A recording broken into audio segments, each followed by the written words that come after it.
Hello, this is Jeff Cook from Air Base Arizona of the Commemorative Air Force. We're talking today to Brad Bradshaw, who was a B-25 pilot during World War II. He started out as a co-pilot and then became the pilot in command. Did some over 50 missions in the Pacific.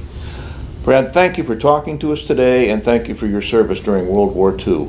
I'm sure you have some stories to tell us, and maybe we could start with how you entered the Air Force, what motivated you to join the service? Yeah, well, I was drafted, went the first draft, and was sent to Fort Devens, Massachusetts for basic training, for induction in the military. And after being there for about 5 days, going through the necessary enlistment and getting outfitted with a big sack of clothes and things, I was sent to Georgia, Fort Macon, Georgia, for 13 weeks of introduction into the military as an infantryman. I went into the local town, bought some canvas, and made myself a hammock because we were in the woods all the time. Sure. But it rained every day in the afternoon. Anyway, it was an interesting experience. And we spent most of the time doing labor, like building roads. We had earth movers, big trucks. It was a New England, what is the name of the thing? Outfit for maintenance to back up the troops. Rebuilt a lot of old bridges that were falling apart in Alabama.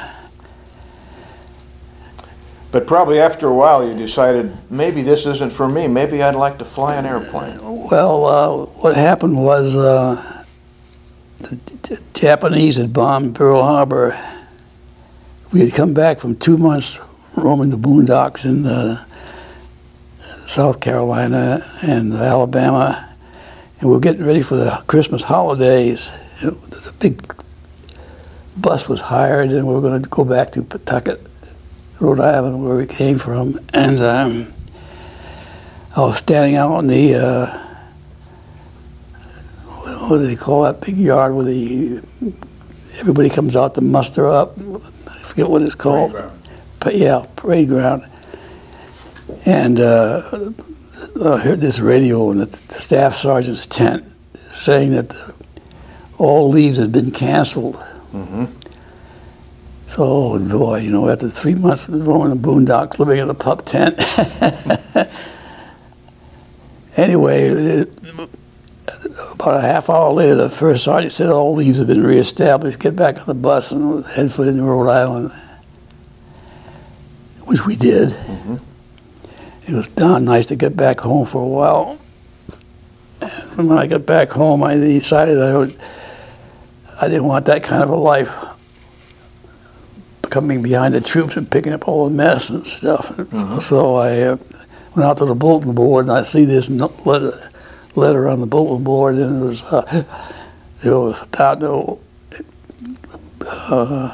people could apply for the Air Force.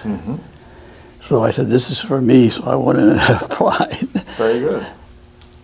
And we went home for 10 days in a bus. It was a long trip.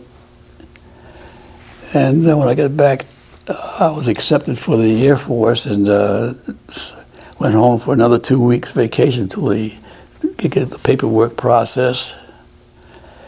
Then I was shipped to Camp Shelby, Mississippi.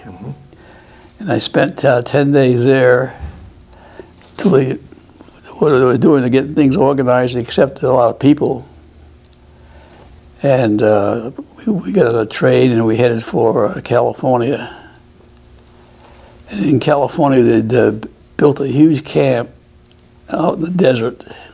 I can't recall what the desert was called. But when we were processed, they had all these specialists that you went through, and they checked all your school records, your IQ, health problems, and we spent a week there being processed. And then they made a decision whether you wanted to be a pilot or let's see, what's the other one? Bombardier. Bombardier. And then Navigator. Navigator, that's right. And I said, well, I'll put in for a pilot. If I don't make that, I can become a pilot engineer or something else. So fortunately, I was physically fit, and I was selected to be a pilot. And then we went to a motel that had been converted. See, where was that? I should remember that. They'd taken a small motel, all bricks, and the government had taken it over, and we were housed in these cabins. Mm-hmm. It was a nice day. We were there for quite some time while we went to classes every day with different types. Anyway, I made it through all 3 schools, no problem. And the first place was called Visalia, California, where we went to a primary training. Mm-hmm. And what airplane were you using in your primary training? It was a P-22. PT-22? Yeah. And then what happened? It was an open cockpit, 2-seater, and then we went through basic training, and see, that was a Vultee, I can't remember the name of it. BT-13, probably. That sounds like a much heavier plane. The primary training was very light, but it was, you could do acrobatics in it. And after 6 hours, 7 hours of basic training, one day we land, and the instructor in the back climbs out, and he says, "Take it up by yourself." That was a big day. That was a big day. I enjoyed that. Anyway, that was no problem. I made that easily. And you also had some time in the AT-6, I believe, didn't you? Yeah, that was later after we finished the basic training. Mm-hmm. I don't remember basic training too much. It went by fast, but it was a big, heavy plane and, compared to the Fairchild. But got through that without any sweat. And then we went through advanced training in Stockton, California. Chico and Stockton. Yeah, and that was an interesting place because we flew at least 6 different aircraft. Mm-hmm. Some were like canvas, and they were so light they bounced all over the place. And we had a nice PT-9, which was all metal.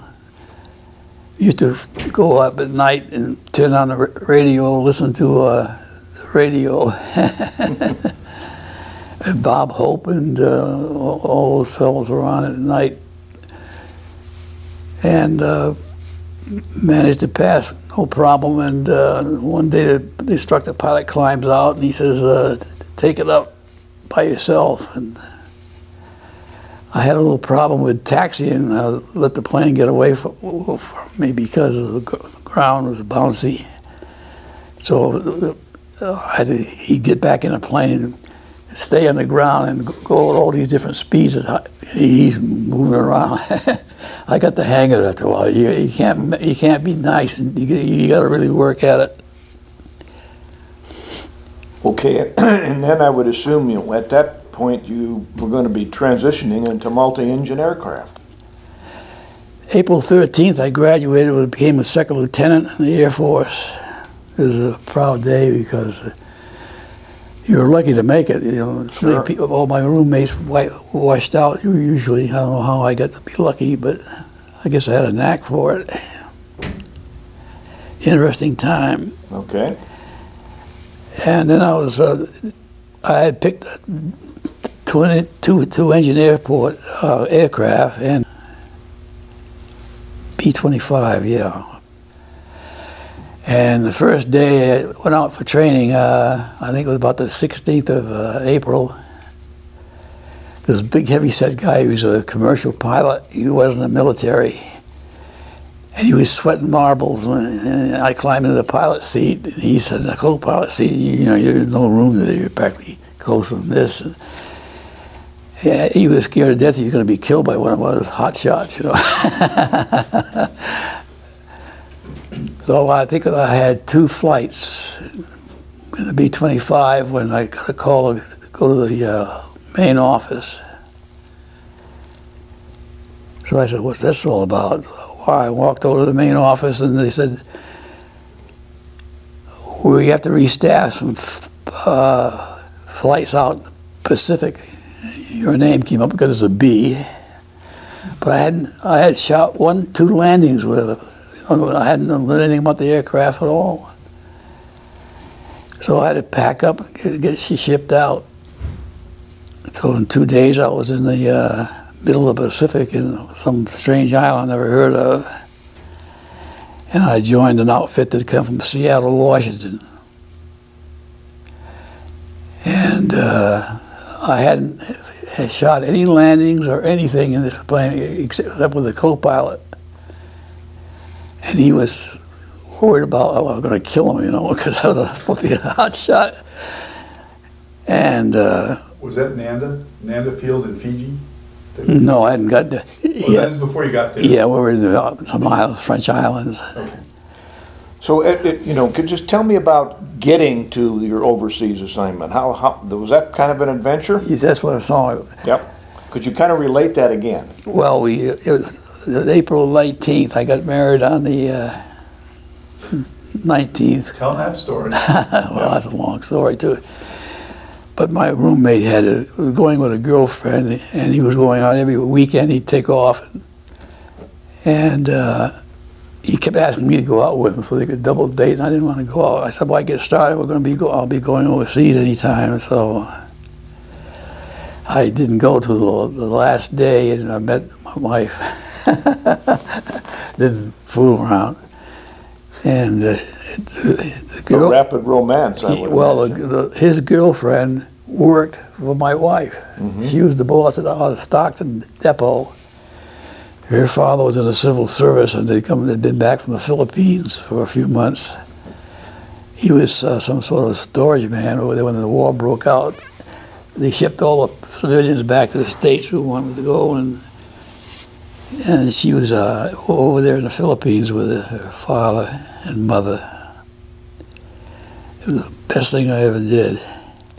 Could you tell me a little bit about your living conditions when you were overseas? Well, yeah, there was something Living else. in a tent, or? No, we had French-made structures, mostly mosquito netting and wire, and very primitive type thing. Mm-hmm.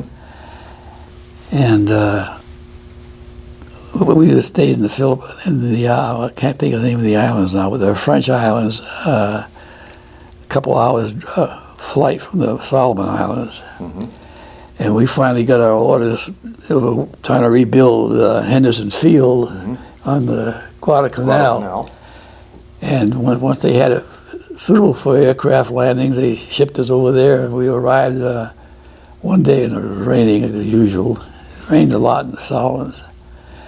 And they had a lot of people there working on it, putting down steel matting and rearranging for the incoming flights. So we come in, quite a few planes came in. Mm-hmm. And my pilot I was assigned to had come from Washington State, that field out there, for bringing the B-25s in. And his name was Dolan. But he was kind of a nervous guy. He smoked a lot, did a lot of shaking. I don't know what was wrong with him, but I guess he was bothered by something. But anyway, he lasted about 5 or 6 missions, and then I became a first pilot. Mm-hmm. Could you tell me what you thought of the B-25 as an airplane? Wonderful airplane. Wonderful airplane? Yeah. I had a lot of problems with it. Things would break down, but we always got us back safely. I never had to crash land, but I had holes everywhere sometimes. That happened. Had a fire in the bomb bay, and my co-pilot put that out. He was awarded a service medal for that, and that was because we were carrying rubber-based bombs. We were supposed to stick to everything and cause flames and burn up the camp over the islands. Had some pretty hairy missions, but we always got back. Now, you did some 56 missions? Yeah, 55. Mm-hmm. That's close. Is there any one of those missions that stood out as really especially dangerous, exciting? Well, Like the one I said, we were carrying these flame bombs that would just hit something and put this rubber on everything, and then it would burn it up. We had parachute bombs full of shrapnel, and all these parachutes would come out. They were about, each parachute was about a couple of feet around, and we had dozens of them in Bombay, and they'd all float out and go all over the place. But the place was pretty heavily wooded. They had these huge mahogany trees. And we'd have strafing missions. We'd have all these 50 caliber guns in the wings. And once those things went off, you'd mow the trees down. It was incredible. But I had 2 near misses, but lead the squadron and make emergency landings. But I always got back safely to the B-25. It was a really solid aircraft, took a lot of beating. I flew a bunch of models, starting with the D. The G had a 75 millimeter cannon in it. And we used to go out looking for Japanese shipping. And we spotted any kind of shipping out there that was supposed to give you flash you a signal, and every day we had a different signal. And if they didn't give the right signal, we lobbed a couple of shells at them. But the B-25 took a lot of beating. I always got back safely, and I enjoyed flying it too. We'd have midnight flights over the campsite in Rabaul, and we'd drop every kind of bombs. They think of it mostly 500-pounders, but we only carried 6. You mentioned you did quite a few strafing missions. What was your typical altitude that you would be working from? Right off the ground. Right off the ground. Yeah. So you weren't up at 20,000 feet. No, we were down. You could see the guys running from plane to plane to get them out of the way, but the Japanese. We landed in a lot of those islands. There's about 10 or 12 of them all in a row. It was incredible to see those mahogany trees. Some of them were, you couldn't get your arms around them, and it was making all kinds of. They saw them down. The Seabees would saw them down and slice them up in the planks. We had solid mahogany places. Oh, yeah. It was quite something. And once you finished your missions, were you sent back to the States, or did you stay? No, every 3 months we'd have a week off in New Zealand. And I went to New Zealand twice, and it was a wonderful place. They treated us well, and very modern, like being back in the States. But they were in a zone where they had a lot of earthquakes. So it was a very tricky place to live in. They had hot springs coming up from the lava below, and I went out to the hot springs one time, and they had a big swimming pool, all tile, beautiful place, and you could relax in natural hot water from the springs. Good break from Henderson Field. And they treated us well. They were all kinds of rations themselves, but we were getting all kinds of beef from the United States, because there was a lot of commercial aircraft, military, flying back every day. And we lived in nice places, well cared for, and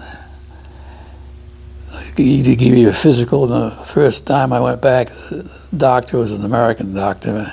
He was stationed there. He said I had a heart murmur. I said, what? I said, I never heard that before. But they didn't send me back home. I went back for another 25 missions.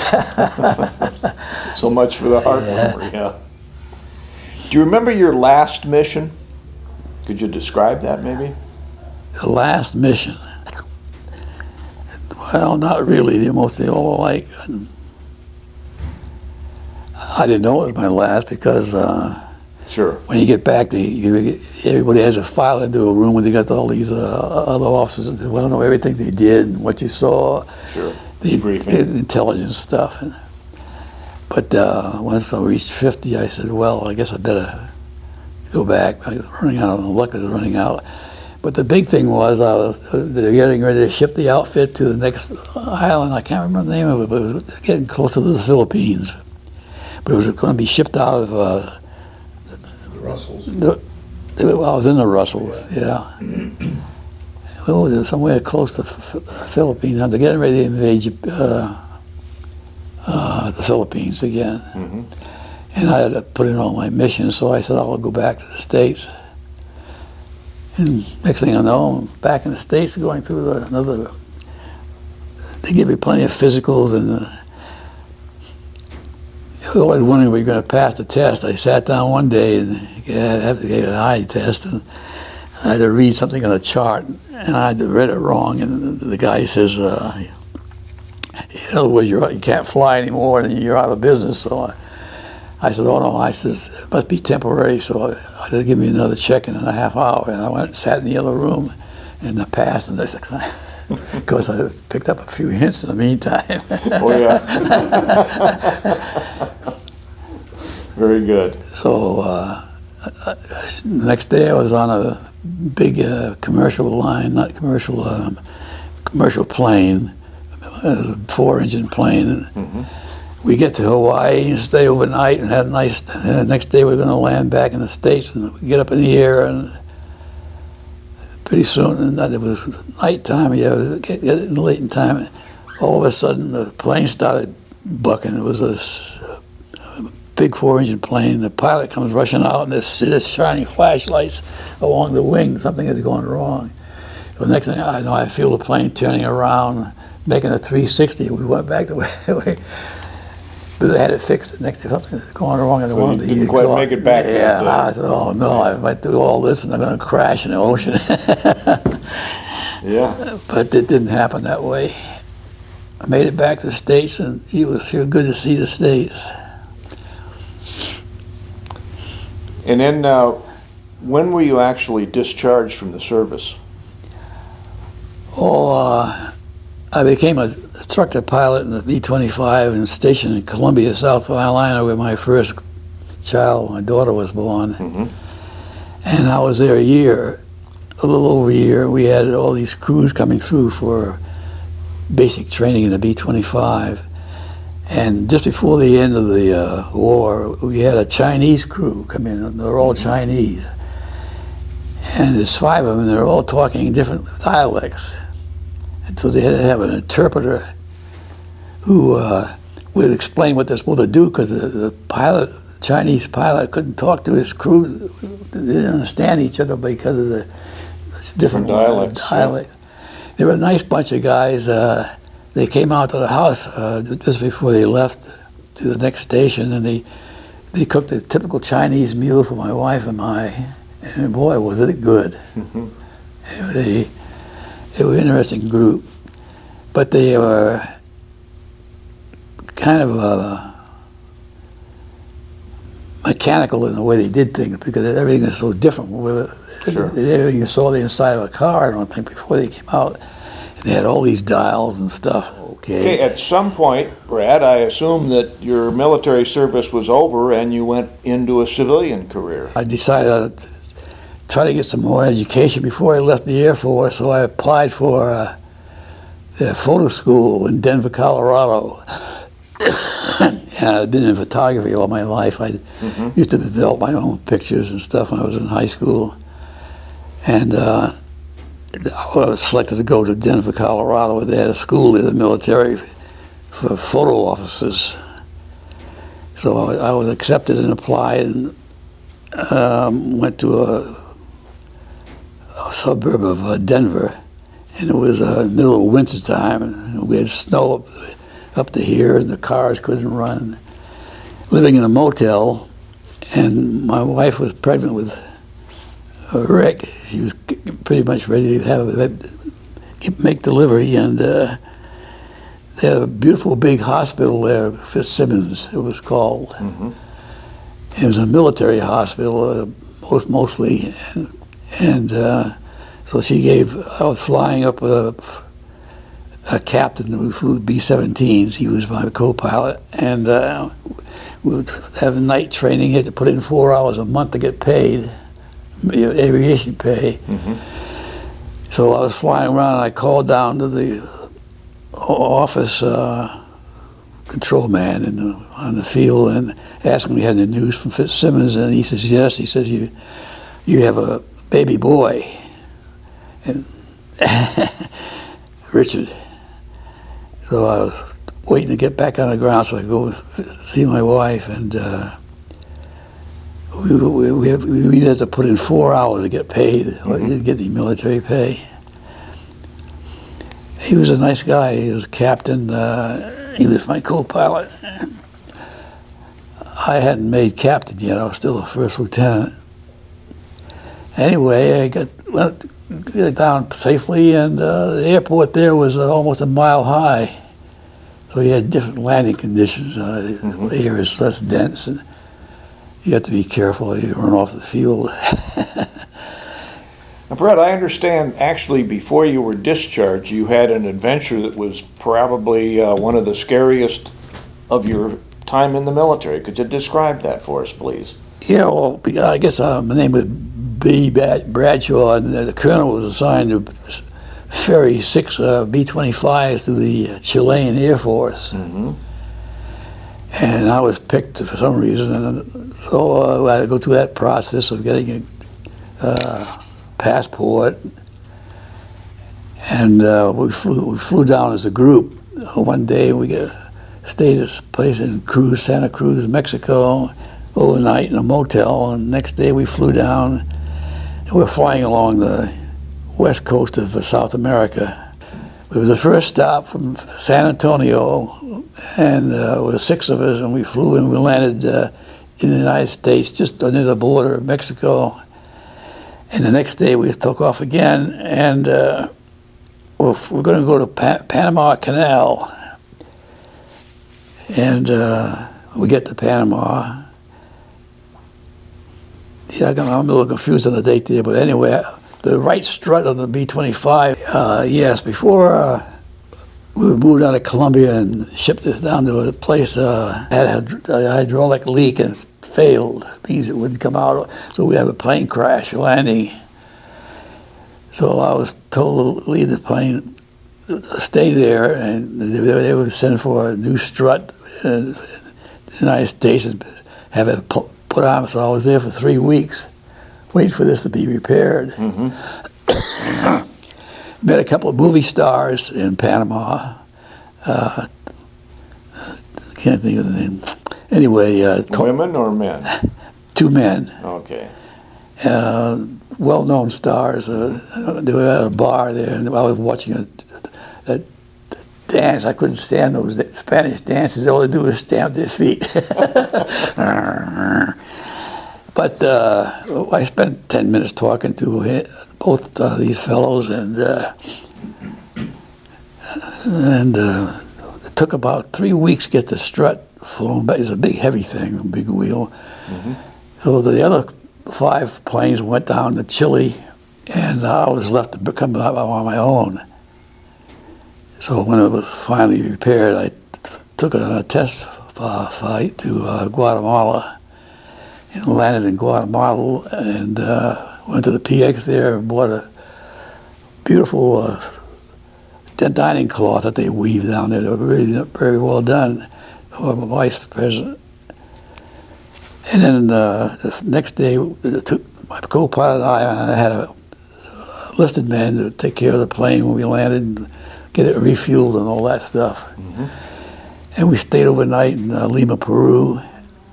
And that was a strange thing, a beautiful big hotel, but the bathroom was in the middle of the floor of the living room. I thought, well, okay. A little different in the States, yeah. And next day, I made it to Chile, but I landed at the, where was it? Capital city, Santiago. And landed at Santiago. And they were working on the airfield. There was a grass field, and they were replowing it to get it level and plant grass, and I was the only plane in sight. So I landed, and the South American came out in the car and told me that the consulate fellow was showing up. He showed up in a car and told me I was supposed to go to the seacoast where the airfield was. So I made my hellos and goodbyes and climbed it and followed the railroad back through the mountains because it was a very mountainous country, and landed at the airfield. I got there close enough I could see a P-47 sitting on the tarmac and the 5 other airplanes, B-25s. That must be the place. That was my group. So I made a landing, and the chief, the colonel came out and wanted to know if everything was okay. I said, yes, the landing gear had checked out. I'd taken it up to Guadalajara, and we had made a couple of landings. It worked fine. So we went to a room there, and he said, well, you're assigned to teach the Chileans the radio. I said, what? The other guys had all the good stuff, the pilots. I said, I don't know anything about the dang radio. And he said, you'll pick it up in no time. Here's a manual. It was a typical radio, not the short wave, but you listen to programs on the regular air channels. At least it was Bob Hope. Sure. So I thought about it for a while. I said, I'm not going to stay here. I'll go back to the States if they don't need me. So I went in and asked him if I could be returned to the States. And he says, yeah. He says, you're extra. All the other people are assigned to check out the Chilean Air Force people. So next day I got on a transport plane and headed back to Panama. I get to Panama. I go down to the telephone service and I call my wife, Betty. It was long distance then, it was telephone, and I never got her. I was always getting some other person. She says, who are you? What are you doing in Chile? I said, you know what I'm doing in Chile? Because I wrote letters and stuff. So I didn't make contact with her really well. And so the next day I got on a transport plane and came back to the States. It was a strange time, so I said, well, I better get the hell out and get a job. Tell them about the airplane that they thought you owed them. You lost the plane. That you owed them 25. Well, I was back in the States. During the hurricane season there, when I was an instructor pilot in South Carolina, they fly all the planes out to safe areas. Sure. So I was assigned to fly one of out of the state. And so I flew it out and got on the bus and came back to the air base. And then when I got out of the military, I bought a house in New Jersey, and the whole family moved into it. And I think I was there about 6 months. I got this official letter from the government. They said I owned the government $250,000 for a B-25 so-and-so, the serial number, the whole bit. I said, what are they talking about, $250,000? That was a fortune for me. I just out of the service. A fortune for anybody. So fortunately, I had this receipt, which I collected. So I made a copy of the receipt and sent it back. And I said, I do not own the government anything that was delivered to so-and-so. I gave them the date, the whole thing off the receipt. I never heard another word out of them. But they wanted me to pay $250,000 for one B-25J. Brad, I want to thank you for talking to us today and telling us some of the adventures that you had during World War II. Again, I'd like to thank you for serving our country. Well, thank you. It brings back a lot of memories. I bet it does. Brad, I want to thank you again for talking to us today. I have a couple of little things for you. One is a B-25 hat. How nice. And I don't know if you've ever heard of a challenge coin, but that's got a B-25 image on the back. And we thank you for talking to us today, and thanks again for your service to our country. Appreciate it. I flew the C-D-E-G-H.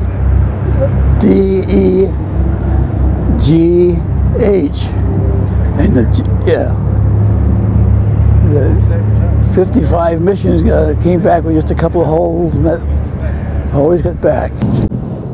So what What do you think of the B-25, Brad, after having flown it during World War II? Marvelous airplane. Always got